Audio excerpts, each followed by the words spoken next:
Ladies and gentlemen, presenting to you Mr. विजय बिहारी, जो ज्योतिष के एक बहुत बड़े ज्ञाता। इसके अलावा उनके जीवन की बहुत सारी उपलब्धियां हैं जो शायद मैं गिनाना शुरू करूं तो इस कार्यक्रम के समाप्ति का समय हो जाए।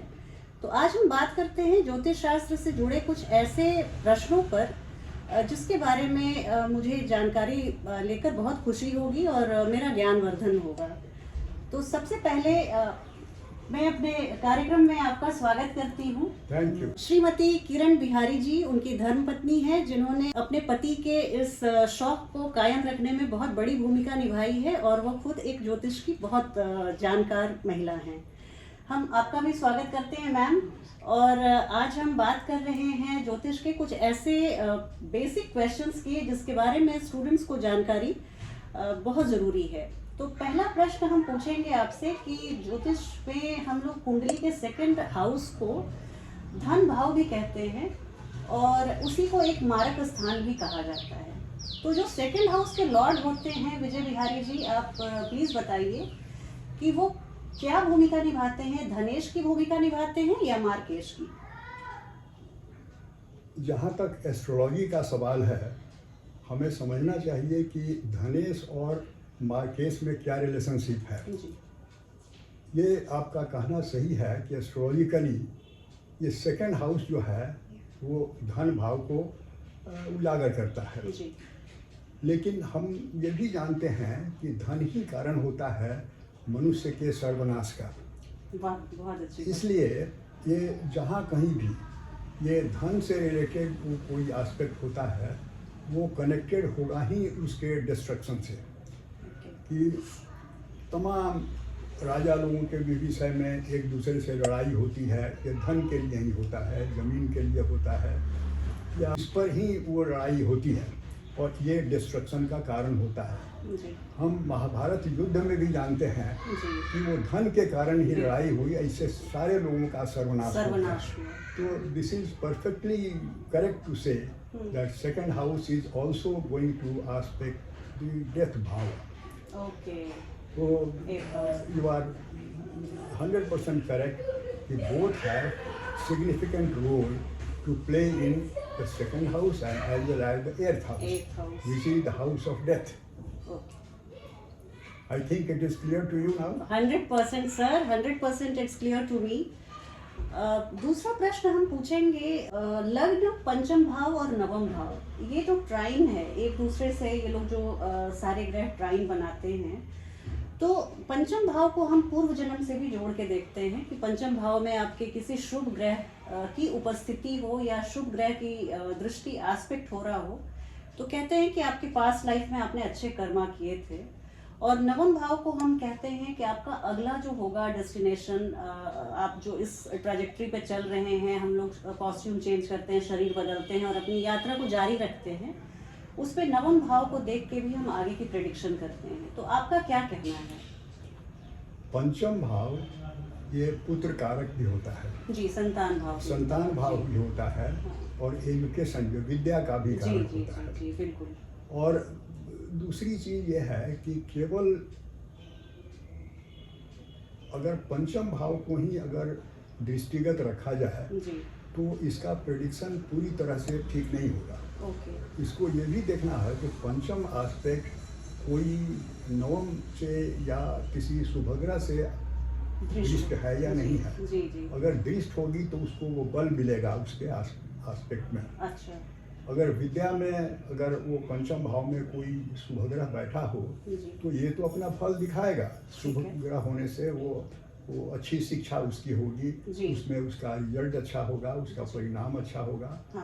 लेकिन उसमें बल ज़्यादा तब मिलेगा जब कोई शुभग्रह इसको देखता है, खास करके जुपिटर जो है, मैंने बृहस्पति अगर पंचम को देखता है तो उसमें काफ़ी उसको अच्छा सक्सेस मिलेगा। और अगर नहीं तो उसको देखना होगा कि पंचम भाव में जो स्थित जो ग्रह है उसका कितना प्रभाव है, कितना वो बलशाली है, या बहुत ही कमज़ोर है या इस तरह से है, या कहीं दूसरे घर में जाकर के बैठ गया है तो फिर पंचम भाव को प्रिडिक्ट किया जाएगा उसके हिसाब से। पंचम के भावेश को हाँ, देख के। पंचम के जो भावेश है जी, तो वो कहाँ बैठा है, वो इम्पोर्टेंट है। अगर नवम भाव में बैठा है हाँ। तो it is definitely going to good result, it is going to give a very good very result. Good result. लेकिन अगर अष्टम में जाकर के बैठ गया हाँ, तो the man is going to have a very poor educational career. Okay. Education में ब्रेक्स कैसे देखते हैं सर, ये आप बताइए।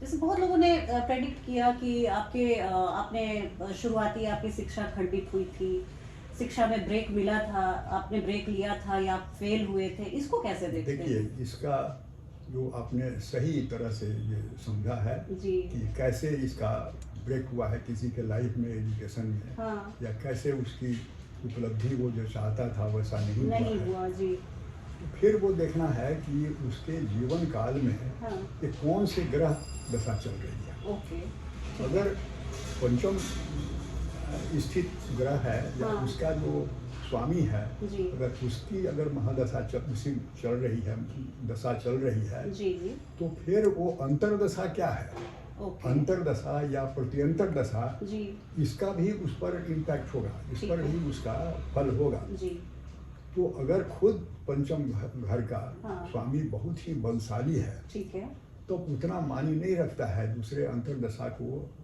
प्रभावित करने के लिए, दूसरे जो आए जैसा हो जी, उसकी शक्ति उतनी नहीं होगी। ठीक है, लेकिन अगर खुद ही जो है स्वयं ही हाँ, वो बलशाली नहीं है, अच्छा, तो फिर जो दूसरे ग्रह जो उसको एस्पेक्ट कर रहे हैं, अच्छा, तो अच्छा, अगर वो फेवरेबल हैं, हाँ। वो फ्रेंडली हैं, हाँ, तब उनका फल अच्छा होगा। ओके, नहीं तो- एनिमिकल है तो वो ब्रेक। तो वो ब्रेक हो जाएगा। अच्छा, अच्छा।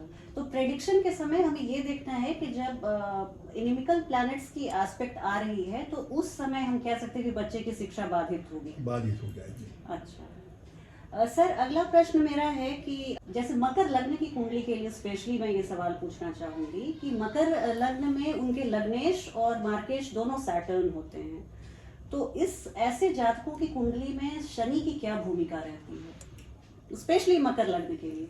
मकर लगन ऐसा, ये जो कैप्रिकॉर्नियंस के लिए। कैप्रिकॉर्न जो है, जी, ये सैटर्न का या शनि का अपना घर है। जी, ये मकर भी और वो कुंभ भी, ये दोनों इसका है, अपना घर है। जी। लेकिन कुंभ जो है इसको कहा जाता मूल है त्रिकोण राशि। मूल त्रिकोण भी राशि है वो जी।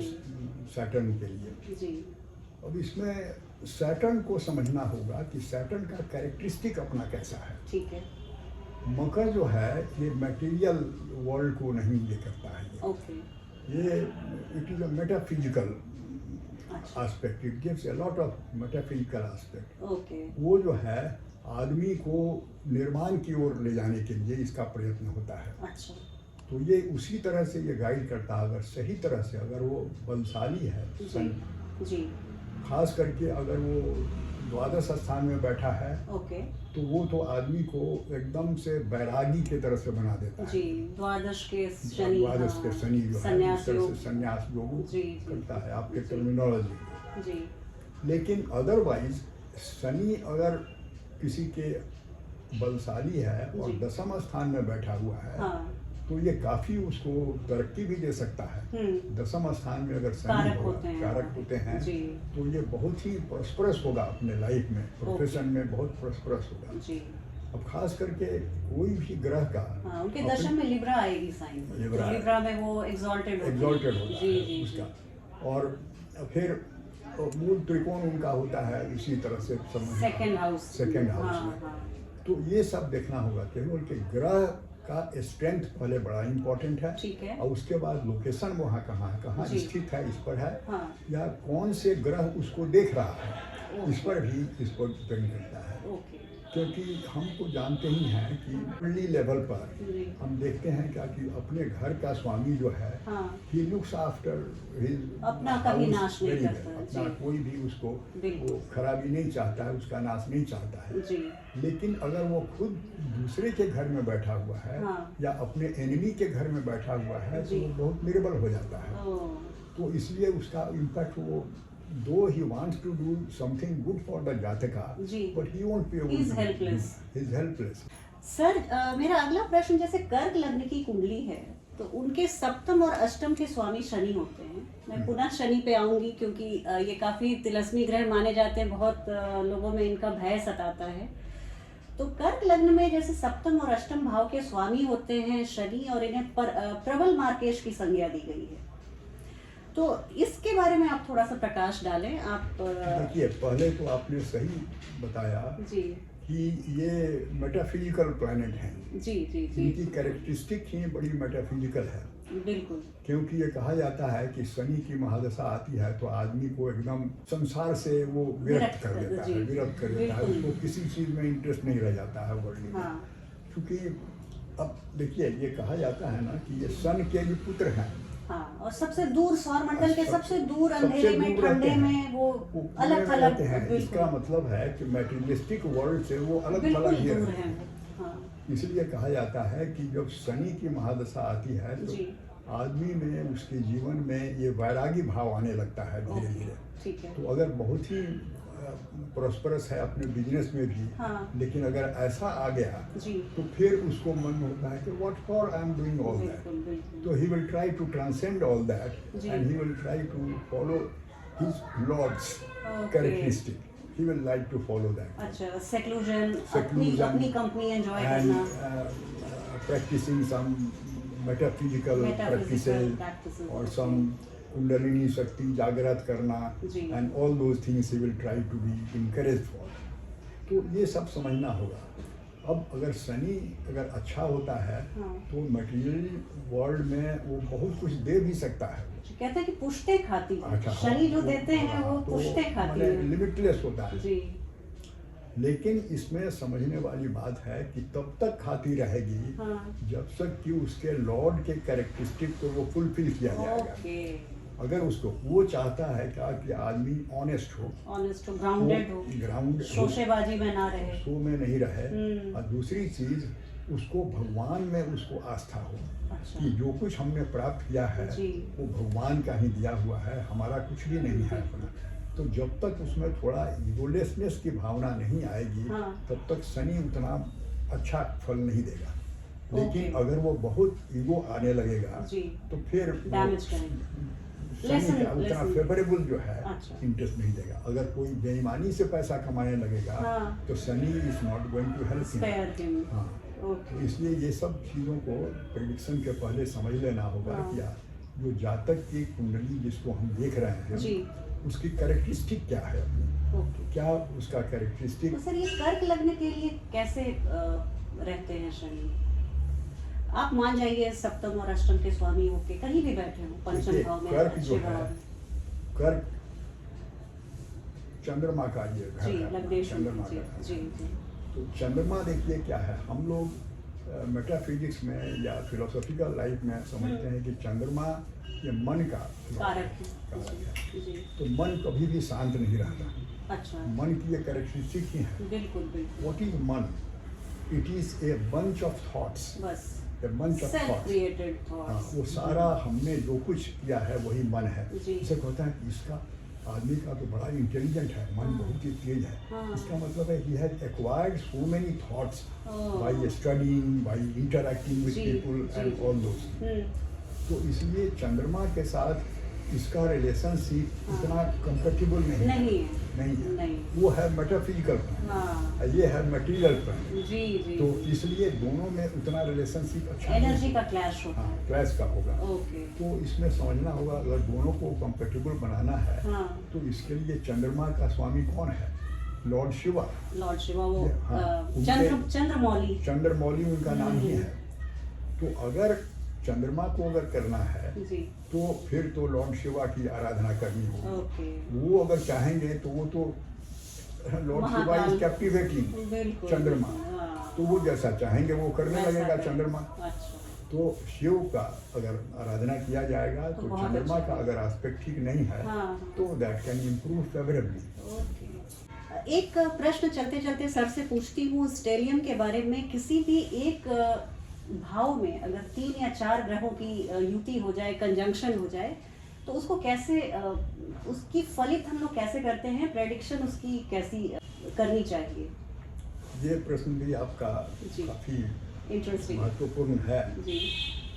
अब आप खुद इसको समझिए कि वर्ल्डली लेवल पर जी अगर एक ही घर में हाँ अगर 4-5 लोग अगर बैठे हैं जी तो जो इसमें ज़्यादा स्ट्रांग होगा वो prevail। वही प्रिडोमिनेट करेगा। ओके तो इन 4-5 जो ग्रह बैठे हुए हैं जी। एक घर में, जी उसमें ये देखना है कि वो उनका रिलेशनशिप और के साथ कैसा है। ठीक है अगर if they are friendly with each other जी तो it will have a very productive impact impact on the on native the जातका। हाँ अगर ऐसा नहीं है जी तो फिर तो कंट्रोवर्सी स्टार्ट करेगी ओके कि कोई ये कहेगा कोई और बात बताएगा, तो उस तरह से नहीं होगा। अच्छा जैसे तो वर्ल्ड एक लेवल पर हम स्टैग्नेशन बता टाइप रहे का हैं। हाँ। नेटिव फील तो करेगा अगर वो फ्रेंडली है एक दूसरे के जी, जी। तो इसका इम्पैक्ट बड़ा अच्छा होगा। जिस भाव में बैठा है हाँ। उसकी काफ़ी अच्छी वो फलित ज्योतिष में उसका फल आएगा। अच्छा लेकिन अगर उसमें एक दूसरे से कॉन्ट्रडिक्शन होगा तो इसमें हाँ। मुश्किल होगा। तो ओके। इसके लिए लोग ग्रह के शूटिंग जो है वो बताते हैं। Planetary war। वो यूएल बताते हैं, कोई अच्छा। डायमंड बताएगा, किसी फेवरेबल जो होता है, ओके, किसी को ओके। मूंगा बताएगा जिसको। अच्छा वो स्टेलियम के जो सबसे पावरफुल ग्रह का स्टोन हाँ उस तरह से अच्छा बताएगा। जी और इस सिलसिले में मैं आपको ये बताना चाहूँगा हाँ कि प्लीज हमारे प्लीज एक सर प्लीज मित्र हैं, जी वो खुद अपने साइंटिस्ट थे, अब तो हाँ। रिटायर कर गए हैं। जी तो उनको एक बार हमने देखा कि वो अपने उंगलियों में बहुत से ग्रह का हाँ। पहने हुए थे। ठीक है तो हमने कहा जनाब ये तो आप इस तरह से किए हुए हैं हाँ कि आप ये नहीं समझते कि एक दूसरे ग्रह के साथ एक दूसरे से लड़ाई करेंगे ये। जी तो उन्होंने कहा कि आप समझ लीजिए कि let them fight with each other, हाँ। They will leave me peaceful.